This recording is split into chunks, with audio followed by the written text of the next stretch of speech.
Buenas noches a todos, algunos todavía no los había saludado. Recién decían que este formato les quedó de la pandemia. ¿Se escucha bien, no? ¿El volumen?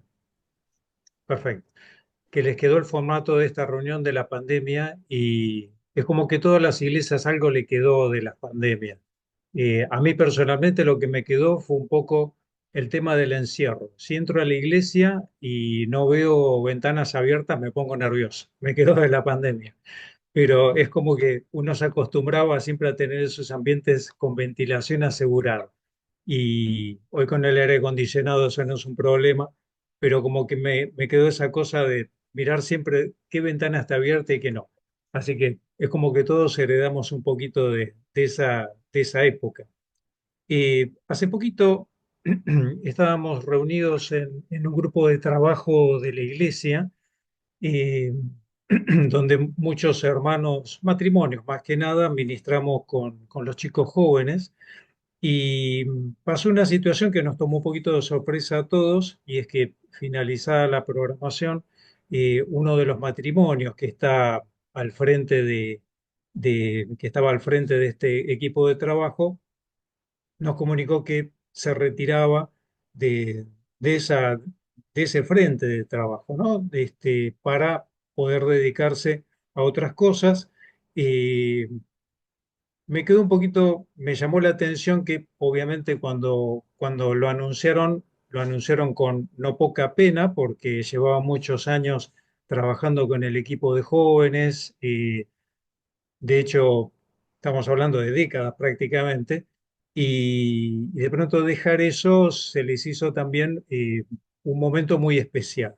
Y, y me quedé pensando de que no es la primera vez que de pronto uno toma la decisión de dejar una tarea que el Señor nos ha encomendado para volcarnos a, a otra o dedicar más tiempo a otra tarea que nosotros estamos haciendo. Y me puso a pensar un poquito en algo que es muy propio nuestro. Cuando alguien hace algo para el Señor durante mucho tiempo, qué difícil es soltarlo, ¿no? Hay muchas cosas acá. A veces hay cosas humanas que hacen que como que uno ha tomado una responsabilidad y no la puede dejar, eh, a pesar de que detrás de uno ya hay un montón de hermanos que pueden hacer la misma tarea. No estoy hablando de algo sano, ¿no? Es como que uno está aferrado a eso, sin tener motivos bien espirituales, quizás por costumbre, por tradición, porque le da una posición dentro de la congregación. A veces es difícil también dejar algo que el Señor nos ha puesto en nuestras manos por el hecho de que vemos que atrás quizás no haya los hermanos preparados para tomar esa posta. Eh, pero nos cuesta soltar, nos cuesta soltar y se nos hace difícil, aún en los mejores términos. Por ejemplo, ellos lo comunicaron, lo pusieron delante del Señor, oraron, obviamente, para buscar la guía de Él y tomaron esa decisión, y aún así fue difícil sabiendo que es lo que seguramente el Señor ha puesto delante de ellos, hacerse un costado y tomar otras responsabilidades. Ahí me quedó esto dando vueltas por la cabeza porque yo también de pronto estoy involucrado en áreas de servicio y estoy hace mucho tiempo y he crecido junto con los hermanos sirviendo en algunas cosas durante mucho tiempo, y me empecé a cuestionar también sanamente si no estoy aferrado eh, a una tarea cuando ya hay varios hermanos que pueden hacer exactamente lo mismo, quizás con otra visión, con una frescura diferente para encarar el servicio, con más sabiduría espiritual. Me hice ese pequeño cuestionamiento y me vino a la cabeza el concepto de que nosotros no somos más que un instrumento, una herramienta, un canal por el cual Dios puede obrar en este mundo. Cada uno de nosotros hemos sido sacados del mundo, transformados espiritualmente para poder transformar también a aquellos que todavía no conocen a Dios. Dios lo hace a través de nosotros, somos sus herramientas. Y me vino a la mente la escena de Ananías, llegando a la casa donde estaba Pablo, o mejor dicho, Dios encomendándole a Ananías que vaya a donde estaba Pablo, y esto lo encontramos en Hechos capítulo 9, versículo 15, cuando el Señor le dice a Ananías que vaya a ver a un tal Saulo de Tarso. Me imagino la piel de gallina que se le puso a Ananías, sabiendo quién era. Él se lo comenta al Señor con, con una naturalidad eh, muy sorprendente. Señor, tengo cierto conocimiento de quién es esta persona y el poder que tiene. Y el Señor le dice en el versículo 15 del capítulo 9: Ve, porque instrumento escogido me es este para llevar mi nombre en presencia de los gentiles y de reyes y de los hijos de Israel, porque yo le mostraré cuánto le es necesario padecer por mi nombre. Vuelta al 15: Ve, porque instrumento escogido me es este.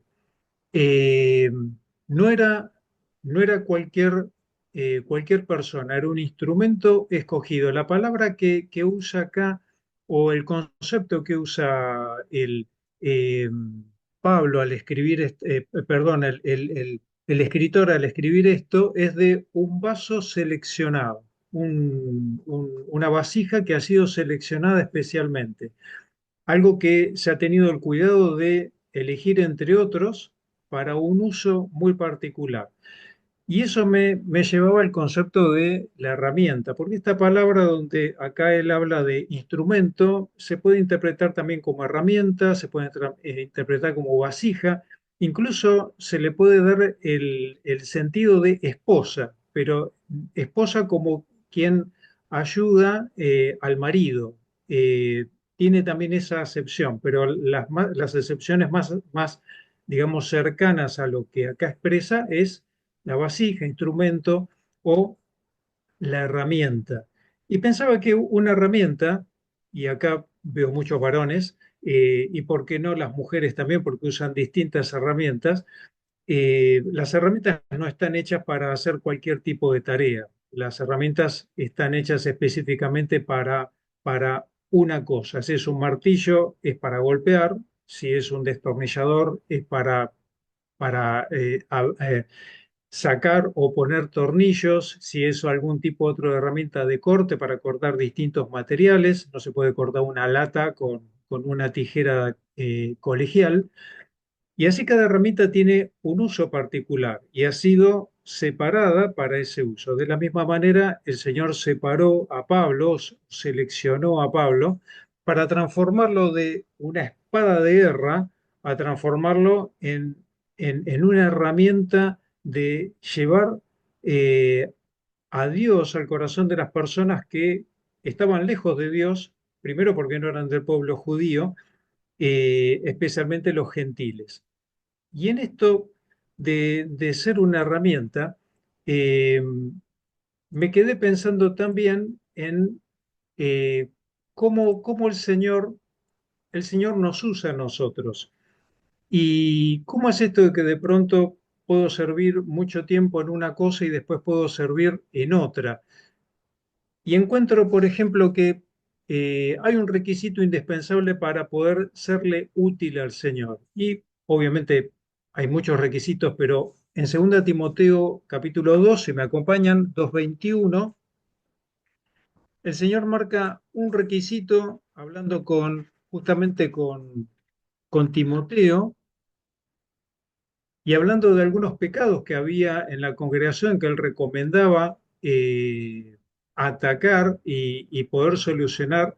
Dice: si alguno se limpia de estas cosas, será instrumento para honra, santificado, útil al Señor. Si alguno se limpia de estas cosas, será instrumento para honra, santificado, útil al Señor. Con lo cual, hay un concepto que salta inmediatamente. Para poder serle útil al Señor, para ser una herramienta útil en las manos del Señor, mi vida tiene que ser una vida santa. No puedo vivir en pecado, no puede haber pecado en mi vida, porque eso altera la posibilidad de poder servir eficientemente al Señor y que Él pueda utilizarme en toda plenitud. Entonces, un requisito que aparece rápidamente es esto, la santidad en la vida del creyente para poder ser usado por el Señor. No importa dónde, no importa en qué tarea, si la tarea es pequeña o si la tarea es grande, si es pública o es privada, si es de delante de miles o delante de una sola persona. La santidad tiene que estar por encima de todo para que se pueda cumplir el cometido de Dios tal cual Él lo planeó. Y justamente esto me lleva a otro pasaje, Efesios 2:10.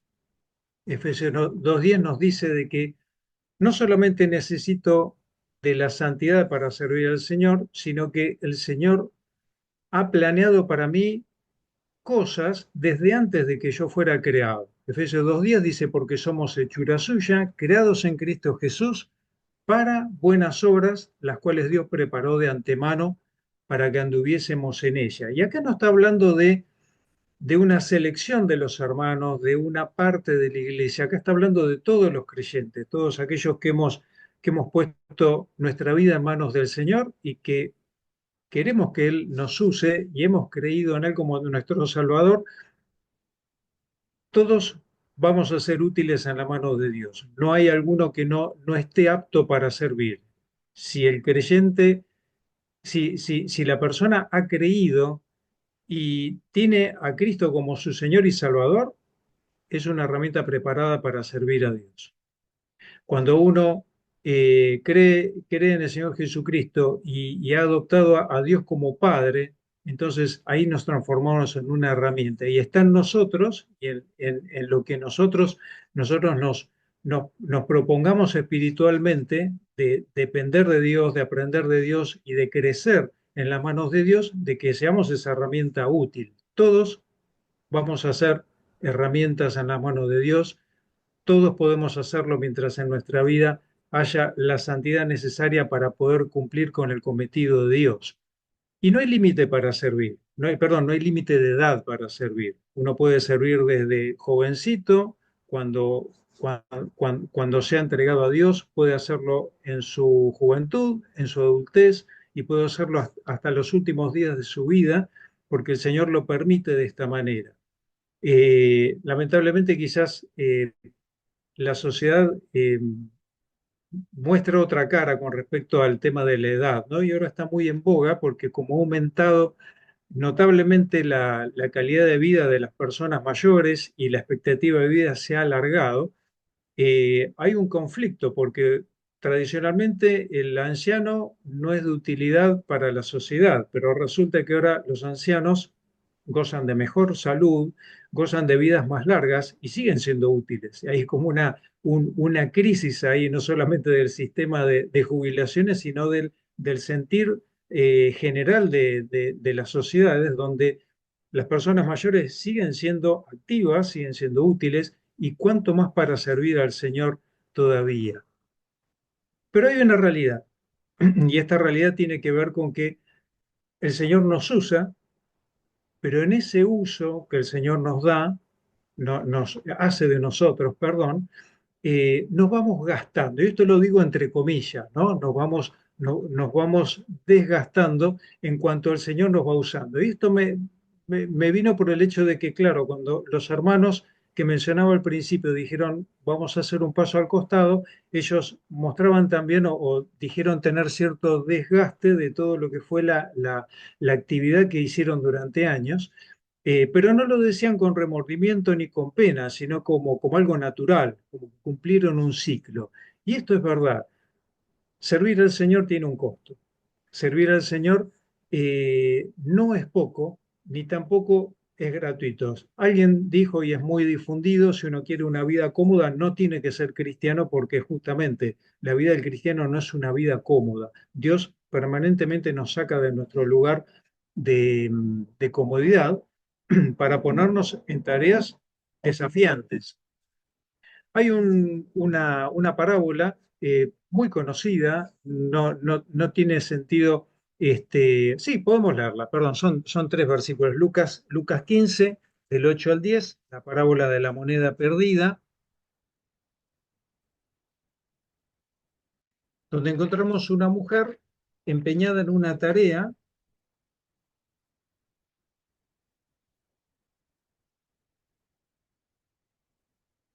ya estoy ahí, Lucas 15:8 nos dice, ¿o qué mujer que tiene 10 dracmas, si pierde una dracma, no enciende la lámpara y barre la casa y busca con diligencia hasta encontrarla? Y cuando la encuentra, reúne a sus amigas y vecinas diciendo, gozaos conmigo porque he encontrado la dracma que había perdido. Así os digo que hay gozo delante de los ángeles de Dios por un pecador que se arrepiente. Esta parábola nos muestra que llevar a una persona a los pies de Cristo tiene un costo y a veces es muy alto. Fíjense lo que pasó con esta mujer que ilustra esto.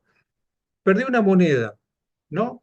Pero para encontrar esa moneda enciende una lámpara. Eso lleva un costo. Gasta aceite. El aceite en esa época no era algo barato y encender la lámpara de noche tenía un costo importante. Entonces, está hablando de que para encontrar esa moneda utilizó recursos. Pueden ser dinero, pueden ser cosas que uno tiene. Barre la casa. Eso significa tiempo y esfuerzo y seguramente no la encontró en la primera búsqueda, sino que insistió y siguió buscando porque dice que buscó con cuidado. Eso habla de paciencia, de constancia, hasta que vaya a saber qué rincón encontró esa moneda. Todo ese esfuerzo de recursos, tiempo, esfuerzo, paciencia y de volver a buscar y no rendirse, seguramente valía mucho más que la moneda en sí. Y ahí está justamente la enseñanza de que llevar un alma a los pies del Señor lleva muchísimo esfuerzo nuestro, en conjunto de la iglesia, de los hermanos, pero eso quiere decir que ser una herramienta de Dios también involucra un desgaste nuestro en esfuerzo, en tiempo, en dinero, en recursos, pero que cuando uno lo mira y mira la obra que el Señor hace en el alma de las personas, uno se da cuenta de cuánto valió la pena ese esfuerzo, ese gasto, entre comillas, lo pongo de vuelta, por haber hecho eso. Pienso a veces cuando uno hace una campaña, cuando uno hace una, una actividad evangelística y de pronto uno pensando en proyectar esto a muchas personas lo hace, pero la respuesta las afirmaciones de fe son pocas, una, dos, tres, y uno dice, 50 personas se movilizaron, trajimos equipos, hicimos una planificación de mucho tiempo para que poquitas personas tomaran una decisión por el Señor. ¿Valió la pena? Claro que valió la pena. Y ahí está que uno es una herramienta efectiva en las manos de Dios, pero involucra esfuerzo, involucra mucho sacrificio y esto es parte de la vida que planeó Dios para nosotros, ser obreros, herramientas sacrificadas para sus propios cometidos. Hay algo muy bueno en esto. Hablamos de un desgaste, eso es verdad, pero también tenemos un Dios restaurador, un Dios renovador. Y acá encontramos algo que en Romanos lo ejemplifica muy bien con el alfarero. Yo digo, puede ser un alfarero, puede ser también un herrero, ¿no? Cuando uno habla de una herramienta. Cuando dice en Romanos 9:21, dice, ¿o no tiene potestad el alfarero sobre el barro para hacer de la misma masa un vaso para honra y otro para deshonra?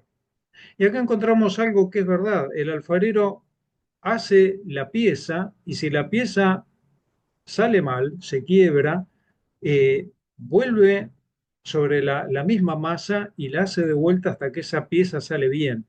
Y eso es lo que hace Dios con cada uno de nosotros, pero lo hace durante toda nuestra vida, no solamente al momento de nosotros de creer y de hacernos una nueva criatura, sino que durante toda nuestra vida va renovando y restaurándonos y dándonos la forma necesaria de herramienta, de vasija precisa para lo que Él quiere que nosotros hagamos. Y quizás sirvamos en un tiempo en determinada tarea y después el Señor de ahí nos vuelve a dar forma nueva para servir en otro lugar y después nos vuelve a dar forma nueva para servir en otro y va renovándonos y restaurándonos para que sigamos siendo herramientas efectivas. Yo a veces pienso, eh, yo tengo muchas herramientas, pero me gusta, cuando tengo que hacer arreglos en casa, me gusta tratar de hacerlo yo. Entonces suelo tener muchas. y obviamente me encariño mucho con mis herramientas, no me gusta prestarlas, pero cuando esas herramientas empiezan a deteriorarse, tan encariñado estoy que generalmente no las tiro, sino que les encuentro otro uso. Entonces, si se rompió un destornillador, lo convierto en un punzón. Si se rompió una pinza, bueno, esa pinza la dejo después para desarmar cosas que sé que van a dañar una herramienta de calidad. O sea, le encuentro otro uso o las voy renovando o dándole otra utilidad, pero jamás las descarto. El Señor hace eso con nosotros también. El Señor me renueva, me restaura. Y de la misma forma que el alfarero, cuando hace esa pieza, no descarta, sino que vuelve a hacerla, la vuelve a amasar y la vuelve a conformar para darle la forma requerida para lo que Él necesita. Ese es nuestro Dios, es nuestro alfarero. Y lo va a hacer las veces que Él quiera, las veces que Él crea necesario. Y hay algo que siempre tenemos que tener en cuenta. Puede ser para un uso nuevo, obviamente, pero siempre va a ser para un propósito más alto. Siempre va a ser para un propósito más demandante, para una tarea más desafiante. Siempre en esto va en línea con nuestro crecimiento espiritual y que es algo propio del deber de cada creyente, crecer constantemente, porque el propósito nuestro es crecer para parecernos a Cristo. Entonces, nuestro crecimiento va acompañado también con lo que Dios quiere de nosotros y cada tarea que pone delante de nuestro no va a ser más liviana que la anterior, sino que va a ser más demandante, más importante, más desafiante y, por supuesto, más esforzada. Pablo, por ejemplo, se gloriaba de su debilidad porque decía, cada vez estoy más débil, pero a medida que yo me debilito, se muestra mejor el poder de Dios. Se manifestaba con mucha más evidencia cómo Dios obraba en la vida de él.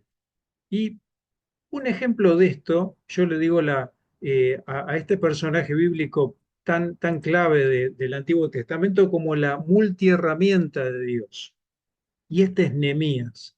Nehemías eh, hay muchos datos que no hay de él, pero de lo poquito que nosotros conocemos, él servía como copero al rey de Persia, en una posición privilegiada para un hombre de Dios, que le permitió acceder a muchos beneficios y permisos del rey para poder reconstruir la ciudad de Jerusalén. Ahora, Dios lo puso como copero del rey, íntima o estrecha confianza con el rey.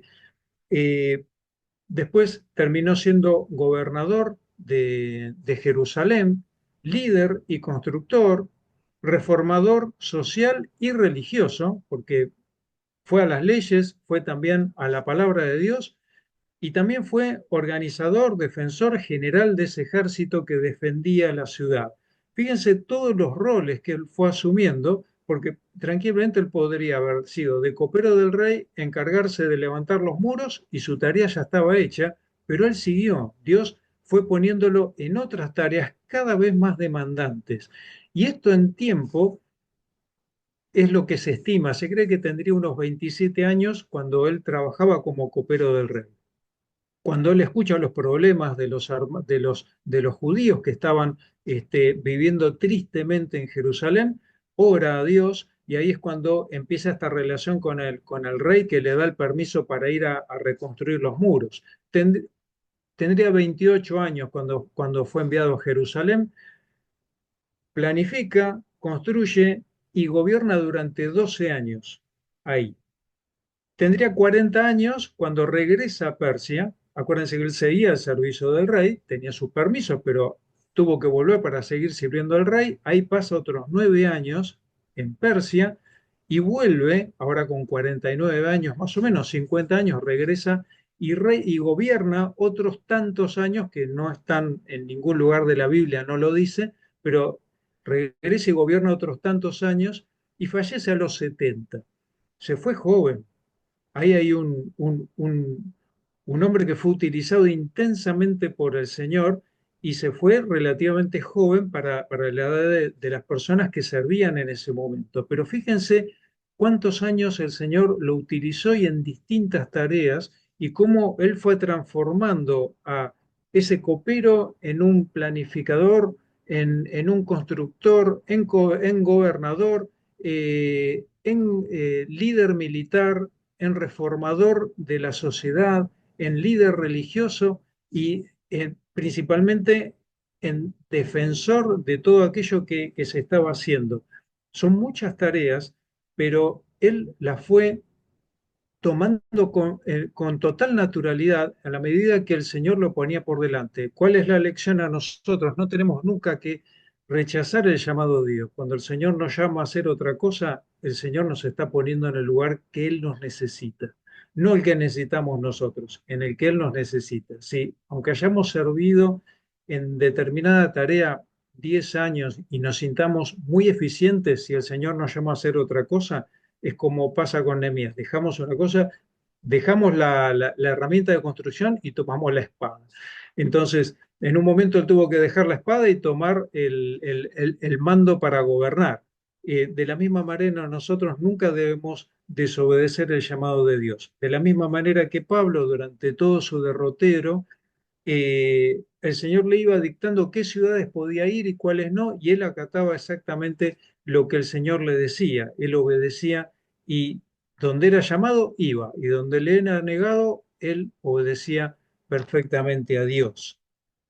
En esto vemos que el Señor, y voy terminando esta pequeña meditación, cuando nos renueva, efectúa una obra dentro de nosotros y que es terriblemente importante para que nosotros podamos seguir el ritmo de lo que Él demanda de cada uno de nosotros. Y en esto tenemos que dar gracias a Dios de que tenemos ese Dios tan amoroso que nos cuida de esta manera, porque como decía antes, no hay un límite para servir y uno puede servir desde niño hasta que es anciano y hasta los últimos días de nuestra vida si el Señor nos da la fuerza. Segunda Corintios 4, en el versículo 16, nos dice, por tanto, no desmayamos, está hablando Pablo, dice, antes, aunque nuestro hombre exterior se va desgastando, el interior, no obstante, se renueva de día en día. Hay una realidad, nuestro cuerpo va a envejecer y envejece, y eso es algo natural y nos deterioramos naturalmente. No saben lo que me cuesta recordar nombres a esta altura de mi vida. O sea, ya estoy bordeando los 60 y no me salen los nombres con facilidad, cosas que me salían antes automáticamente, era como una pequeña agenda en la cabeza y ahora me cuesta por ahí 10 minutos acordarme un nombre que antes me salía con facilidad. O a veces el título de una canción que cantamos toda la vida y no me salen con la rapidez con que antes, y bueno, es como un deterioro natural de todo el organismo y eso es parte de nuestra vida y de nuestra realidad física. Eh, pero, por ejemplo, Pablo aparte de sufrir su deterioro por su envejecimiento natural, él también tuvo un deterioro físico por lo que Dios le exigía de él. Acuérdense, naufragios, apedreamientos, encarcelaciones, de todo le pasó, picaduras de víboras, eh, tantas cosas que él relata, y obviamente todo eso impactó en su humanidad y esto habrá repercutido fuertemente en la capacidad de él física para las cosas que el Señor le ponía por delante.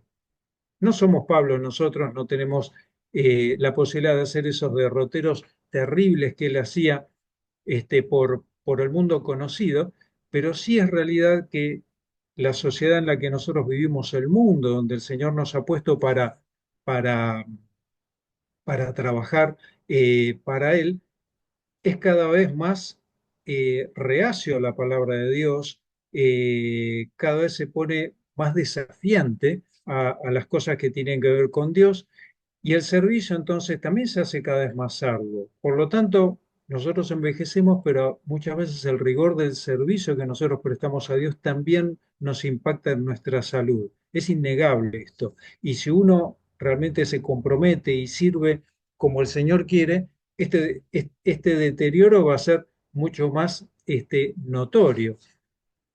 Pero a medida que nuestro cuerpo se va deteriorando, nos dice la palabra de que nuestro interior se renueva de día en día. Nuestro interior, nuestra alma, aquella alma que ha sido la nueva creación que Dios hizo cuando creímos y que es la parte eterna de nuestro ser, esa se renueva porque no deja de crecer, no deja de madurar y no deja de seguir caminando cuesta arriba en el crecimiento espiritual para parecernos a Cristo. Entonces Dios actúa en nosotros, en nuestro interior y en nuestra alma para que siempre podamos servirle de la mejor manera. Y así nos use en un montón de cosas diferentes, podamos ser realmente útiles como Él lo pensó.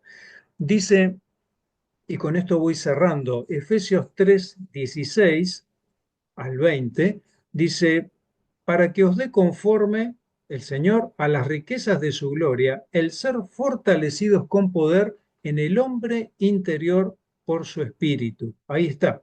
Ese Dios actuando en nuestro interior, dándonos la fuerza, dándonos la fortaleza espiritual, dándonos de su sabiduría para poder tomar esas tareas demandantes cada vez más importantes, cada vez más desafiantes que el Señor pone delante nuestro. El Señor nos ha dotado, dice la palabra, de dones, ¿sí? Nunca habla de que nosotros tenemos un don, simplemente habla de dones en plural, con lo cual eso quiere decir que todos nosotros, viviendo en santidad delante del Señor, tenemos que serle útiles y no vamos a ser solamente útiles en una sola cosa. El Señor nos va a utilizar para un montón de cosas, porque somos como esas multiherramientas, como lo fue Nehemías, también lo podemos ser nosotros en el lugar que Él nos ponga a servir. Dice el 17, para que habite Cristo por la fe en vuestros corazones, a fin de que arraigados y cementados en amor, seáis plenamente capaces de comprender con todos los santos cuál sea la anchura, la longitud, la profundidad y la altura, y de conocer el amor de Cristo, que excede a todo conocimiento. ¿Para qué? Para que seáis llenos de toda la plenitud de Dios. Dios trabaja en nuestro interior para que, aunque nuestro exterior se desgaste, nuestros años sigan avanzando, nosotros no dejemos de poder servirle con más fuerza cada vez. Y a medida que el Señor nos pone delante nuestro distintas tareas, nosotros podamos dejar a otros crecer y tomar la posta de estas nuevas tareas que el Señor quiere que nosotros hagamos. ¿Podemos servirle toda la vida? Sí. ¿Nos va a utilizar el Señor en muchas cosas? Seguramente. ¿Estamos preparados para esto? Este es justamente el análisis que cada uno tiene que hacer de cómo estamos delante del Señor, si estamos dejándonos ser utilizados tal cual Él quiere, si todo ese potencial que Él puede volcar en nuestro ser interior, realmente lo estamos tomando de Él en cuanto a enseñanza, en cuanto a dependencia, en cuanto a la oración, en cuanto al crecimiento espiritual, en cuanto al servicio a los hermanos, si eso lo estamos haciendo, entonces nosotros estamos preparados para tomar lo que el Señor nos quiera hacer, ¿no? Porque delante o en sus manos nosotros somos herramientas para todo lo que Él quiera. Eh, yo creo que a veces nosotros nos encariñamos con algo que tiene que ver con el servicio que estamos prestando y como que terminemos en un lugar un poco cómodo. Yo creo que el Señor quiere de nosotros siempre sacarnos de esos lugares de comodidad y darnos más cosas. Y después de esa, darnos otra. Y así hasta el final de nuestros útiles días al servicio del Señor. Ojalá esto nos pueda servir a todos para poder enfocarnos en cuanto a lo que estoy haciendo, a lo que puedo llegar a hacer delante de Dios, porque Dios espera mucho de mí, y poder transformarme en eso que Él ha planeado para mí, la herramienta diseñada o preparada por Dios para hacer todas aquellas buenas obras que Él planificó para mí de antemano. Quiere el Señor que su palabra sea bendecida y bueno, nos sirva esto para poder crecer y seguir dependiendo de lo que Él quiere de nosotros.